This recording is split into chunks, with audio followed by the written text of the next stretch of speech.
Hi everyone, this is Raj, and from today we will be starting our classes on semiconductor physics. So actually what I thought is, if we are starting our classes on semiconductor physics, at first we should know why semiconductors. Why semiconductors are so widely used all across the world. Why not metals and insulators? So we together will try to find out the reasons and try to understand the basic difference between metals, semiconductors and insulators. So, and of course right now we will try to find out the reasons in a theoretical approach, not a mathematical approach. Yes, of course I will cover it later, but right now we will try to understand the things in a theoretical approach. So what is the uh, I mean what is the difference between a metal, semiconductor and insulator? The answer is its electron densities. So from a physics point of view, there is no difference between a metal, semiconductor and insulator without its electron densities. So electron density is the one and only factor which actually differentiate the materials into three categories. One is metal, one is semiconductor, and another one is insulator. So why so? So just look at the values of the electron densities of different materials. Then the thing will be much more clear to us. Number of electrons per semicube, that is electron density. So in a unit volume, we should know how many number of electrons are there within the unit volume of a material, and that number is its electron density. So for metal, it is 10 to the power 23 to 10 to the power 29. So you can see the enormous number of free electrons are there in metallic body.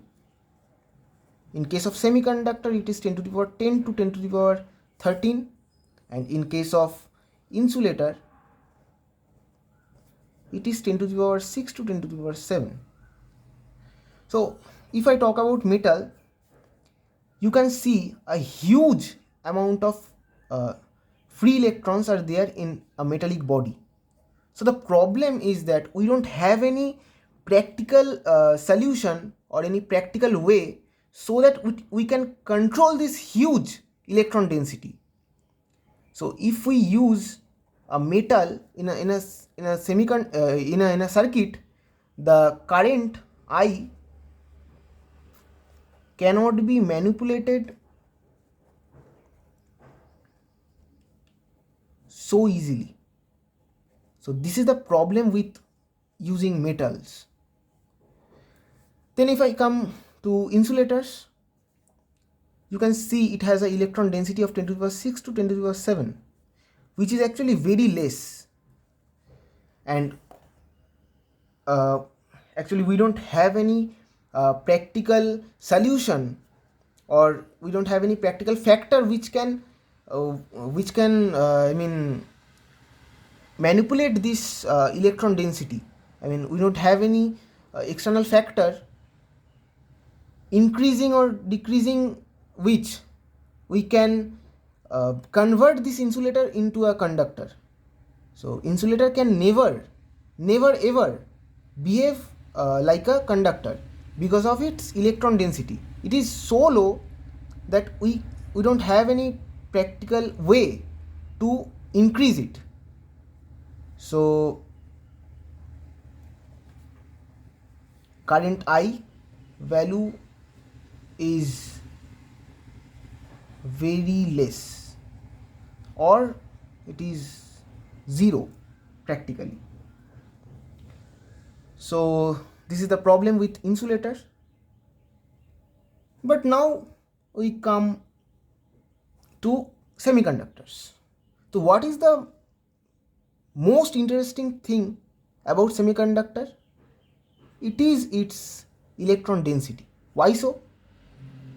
Because it has an intermediate electron density which actually lies between metals and insulators. And the most interesting thing is that we have practical ways, we have practical solutions to increase or decrease this electron density. So we can manipulate its electron densities. How? There are 4 ways generally. One is by doping, second is by applying light waves,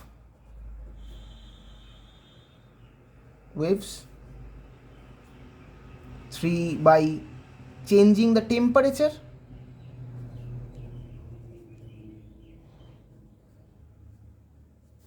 and 4 by applying any external electric field.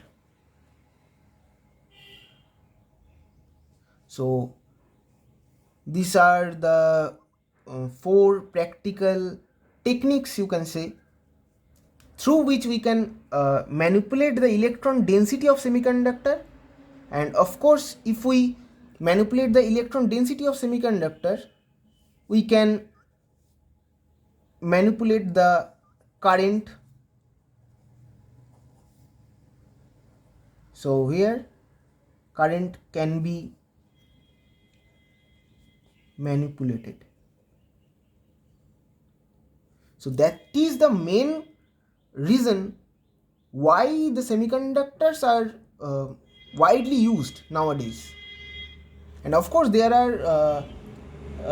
is another one reason behind it, that is its less power consumption. In case of metals, metal consumes a huge amount of power from the power source, but in case of semiconductors, it uses a very less power, it consumes a very less amount of energy. So that is why we can use semiconductors very easily, and it is much more advantageous than these metals.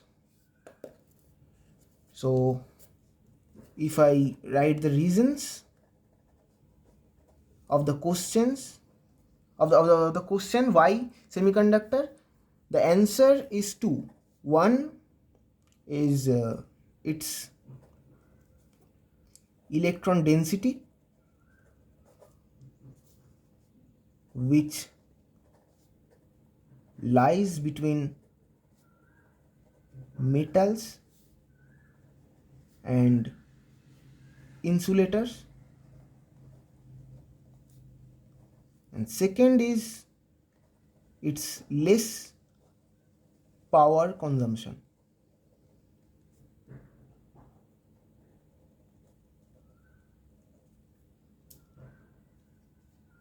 So these are the main 2 reasons why the semiconductors are widely used nowadays.